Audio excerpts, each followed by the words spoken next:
Oke, halo semuanya. Hari ini kita bakal ngobrolin sesuatu yang jujur aja fundamental banget buat setiap developer, yaitu framework. Coba deh bayangin ini kayak cetak biru sebelum kita bangun gedung pencakar langit. Tanpa itu, wah proyek kita bisa amburadul.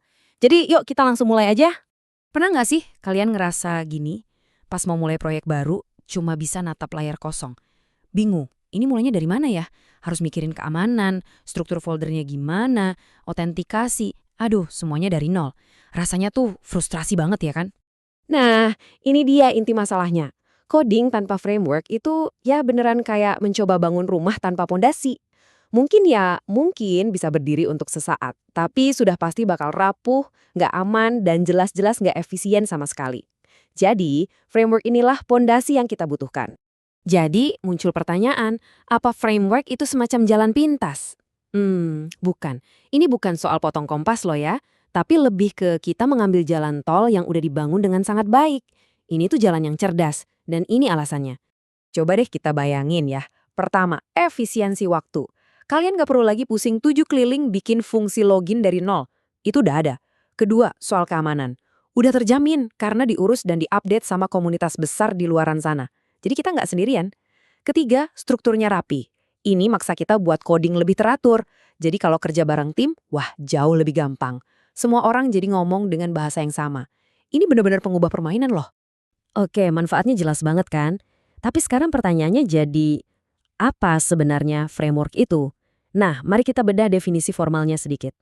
Nah, ini dia intinya. Framework itu adalah, ya, sebuah kerangka kerja. Dia yang nyediain aturan, struktur, dan alat-alat yang udah jadi. Jadi apa tugas kita? Kita bisa fokus pada bagian yang paling unik dan paling kreatif dari proyek kita, yaitu membangun fitur-fiturnya. Nah, kutipan ini ngerangkum semuanya dengan sempurna kan? Pondasi dan kerangka rumahnya tuh udah ada. Tugas kita sekarang adalah bagian yang paling seru. Mendesain interiornya, ngecat dinding, milih perabotan. Jauh lebih fokus ke kreativitas, iya kan? Oke, sekarang penting nih untuk kita pahami. Kata framework itu bukan cuma satu hal aja. Jenisnya tuh banyak banget dan masing-masing punya kegunaan sendiri-sendiri. Yuk kita coba lihat petanya. Lihat deh, dunia framework itu luas banget. Untuk tampilan depan web atau front end, kita punya jagoan kayak React dan Vue.js. Terus di belakang layar atau back end-nya ada Laravel untuk PHP, Django untuk Python. Mau bikin aplikasi mobile? Ada Flutter atau React Native. Tapi yang paling menarik tuh ini, konsep framework bahkan melampaui dunia coding loh. Coba lihat, Scrum dan Kanban. Itu kan framework untuk manajemen kerja. Ini membuktikan bahwa punya struktur yang teruji itu adalah ide yang sangat kuat. Nggak peduli dimanapun kita menerapkannya. Oke, teori-teorinya udah cukup. Sekarang, gimana caranya kita beneran mulai menggunakannya? Tenang aja, prosesnya nggak semenakutkan kelihatannya kok. Ayo kita lihat langkah-langkahnya satu persatu. Oke, anggap ini peta jalan kalian ya. Langkah pertama, analisis kebutuhan. Pilih framework yang emang pas untuk skala proyek kalian. Nggak semua harus pakai yang paling canggih, kan?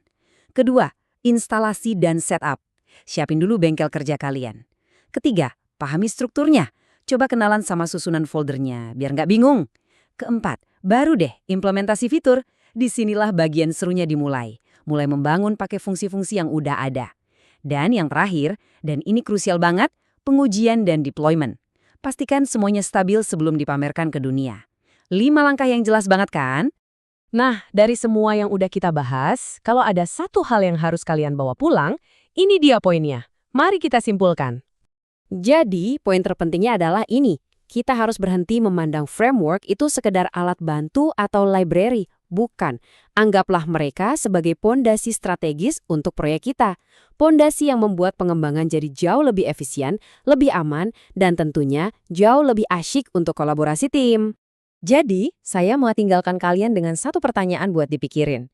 Untuk proyek kalian berikutnya, pertanyaannya bukan lagi pakai framework atau tidak, tapi framework mana yang akan menjadi pondasi untuk karya besar saya selanjutnya. Pilihlah dengan bijak. Selamat berkarya semuanya!